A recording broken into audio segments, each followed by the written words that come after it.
Hi hello welcome to Vijay சமையல். இன்னைக்கு நம்ம சேனல்ல மட்டன் எலும்பு குழம்பு எப்படி பண்ணலான்னு பார்க்க போறோம். நான் இன்னைக்கு நெஞ்சு எலும்பு வச்சு குழம்பு பண்ண போறேன். நம்ம எப்போவுமே வைக்கிற மட்டன் குழம்பை விடவும் இந்த எலும்பு குழம்பு இன்னும் சூப்பராக இருக்கும். அதுலேயும் அந்த மட்டனோட நெஞ்சு எலும்பு குழம்பு இன்னும் ரொம்ப டேஸ்ட்டாக இருக்கும். அதுக்கு நான் இன்னைக்கு 1 கிலோ மட்டனோட நெஞ்சு எலும்பு எடுத்துருக்கிறேன்.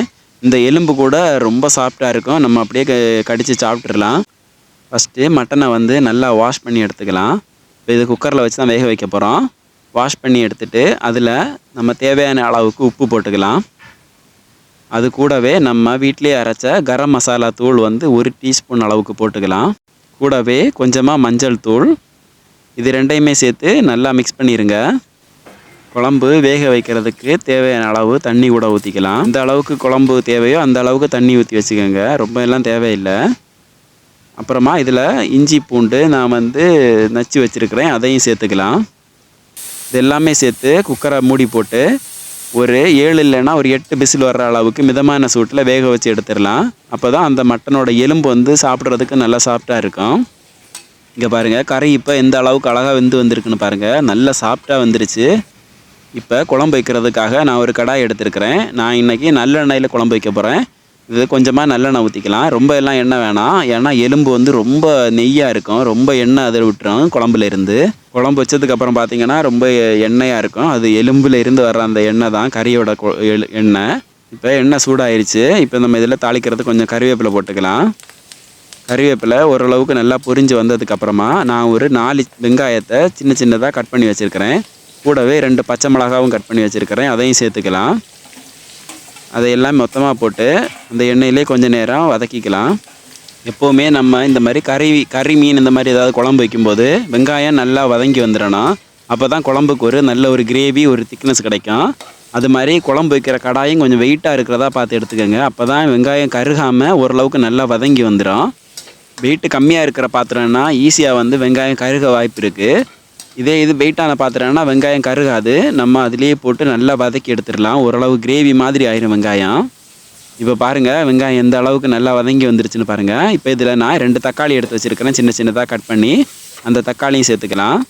இப்போ இது எல்லாமே சேர்த்து மொத்தமாக தக்காளி கரைகிற அளவுக்கு நல்லா நம்ம வதக்கி எடுத்துடலாம். அப்போ தான் அந்த குழம்புக்கு ஒரு தனி கிரேவி கிடைக்கும். நம்ம தனியாக ரொம்ப எல்லாம் தண்ணி ஊற்றிக்க போகிறதில்ல. பாருங்கள், தக்காளி எல்லாம் நல்லா கரைஞ்சிருச்சு பாருங்கள், இந்த அளவுக்கு கிரேவி மாதிரி இருக்குன்னு பாருங்கள். இது சூப்பராக இருக்கும் அந்த மாதிரி கிரேவி பதத்தில் இருந்தால். இப்போ நம்ம இதில் மசாலா சேர்த்துக்க போகிறோம். நான் இதுக்கு ஒரு 1.5 ஸ்பூன் அளவுக்கு மிளகாய் தூள் எடுத்துருக்கிறேன். நீங்கள் உங்கள் காரத்துக்கு ஏற்ற மாதிரி போட்டுக்கோங்க மிளகாய் தூள். அப்புறம் 1 ஸ்பூனும் கொஞ்சம் மல்லித்தூள் போட்டுக்கிறேன். கூடவே நம்ம அரைச்சி வச்சுருக்க கரம் மசாலா தூள் கொஞ்சமாக ஒரு 1/2 டீஸ்பூன் அளவுக்கு போட்டுக்கிறோம். ஏன்னா ஏற்கனவே நம்ம குழம்புல போட்டு வேக வச்சுட்டோம் மட்டனில் வச்சு, அதனால் கொஞ்சமாக போட்டுக்கலாம். போட்டுட்டு இந்த மாதிரி நல்லா வதக்கிடலாம். சப்போஸ் கரம் மசாலா இல்லை அப்படின்னா நீங்கள் இறைச்சி மசாலா அப்படி இல்லைன்னா பட்டை கிராம்பு எல்லாம் தாளிக்கும் போது போட்டுக்கோங்க. நான் கரம் மசாலா சேர்த்து மொத்தமாக அரைச்சி வச்சுருக்கிறேன். இந்த மாதிரி இதையெல்லாம் மசாலா எல்லாம் போட்டு மசாலாவை அந்த எண்ணெயிலே கொஞ்சம் நேரம் நம்ம வதக்கிடலாம். இப்போ பாருங்கள், ஒரு நல்ல ஒரு கிரேவி வந்துருச்சு பாருங்கள் இப்போவே. இப்போ இதில் நம்ம வேக வச்சுருக்கிற மட்டனோட எலும்பை சேர்த்துக்கலாம்.